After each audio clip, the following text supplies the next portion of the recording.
I just want to pick up on a point that Ava was making there about the really good consumer confidence numbers we just had, highest in November. Really echoes what we heard from some of the three of the four big banks last week. Westpac, National Australia, ANZ, they're all sounding variously upbeat about credit quality, business confidence, the consumer sector as well.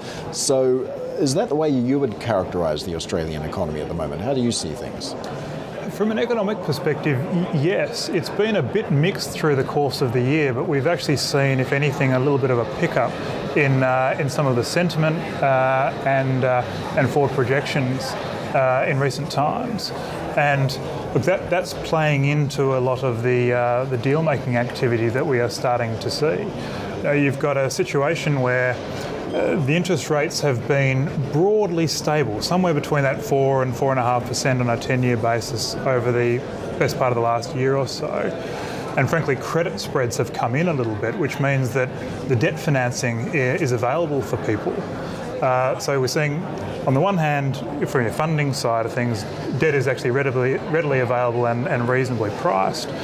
On the other side, you've got the equity capital markets, which are trading a few points above their historical averages. So people's share prices are likewise in reasonably good positions.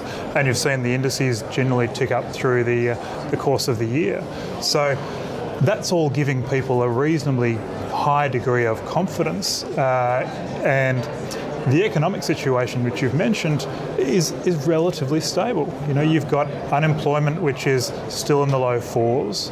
You've got the consumer starting to spend a little bit again, and because people have got that higher wealth feeling, they're actually going out and driving the economy in that regard.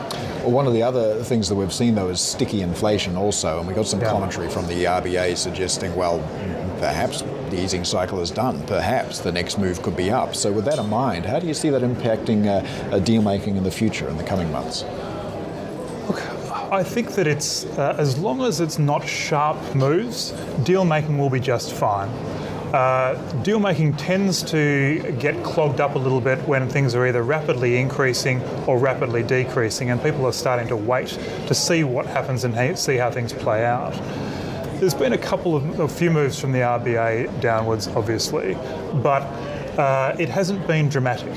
And so we've seen a period of relative stability. And probably what's more important for deal making is that long-term rate hasn't moved very much.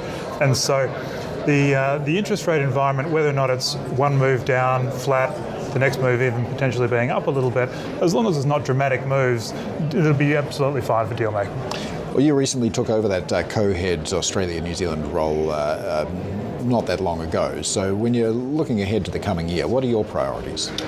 Look, I think our priorities are always very similar in terms of really staying close to the client base, making sure we're sitting there as they're in that trusted advisor position, as well as making sure that we're providing all of the products and services that are important to the client base here. So we obviously have a very significant investment bank that sits there. Post the combination with Credit Suisse, we now have a very impressive wealth management business, and there's real synergy between the two of those, which we'll be looking to take advantage of and make sure we're bringing the best of both of those worlds to the client base. Let's talk a little bit about wealth management as well, because that's started to gain the attention of local and global investors here in Australia. So can you tell us a little bit about your targets in that area? Look, we've got a range of target clients across that business. Anything from your mid-level wealthy up to obviously your ultra-high net worth individuals. And again, as part of the combination with Credit Suisse, we now have an enormous suite of products that exists globally, and a great group of people that we've got here locally that can service the local client base. So it's really making sure that the local client base is having all of the best of UBS being brought to them, whether or not that's global product, local product, or indeed some of the services that come across the investment bank. One of the themes that I see just walking around the floor here at the UBS conference is AI, and just over there I saw somebody losing a game of chess to a robot. Can you tell us how you're working AI into your business, where you see this heading? Yeah, look, it's going to have a profound impact on us as a professional services firm. You know, there's huge benefits that we see in relation to some of the processes that we undertake, some of the back office functionality, etc. And we're already developing some agentic solutions in relation to that. And so there'll be quite significant productivity and efficiency type benefits.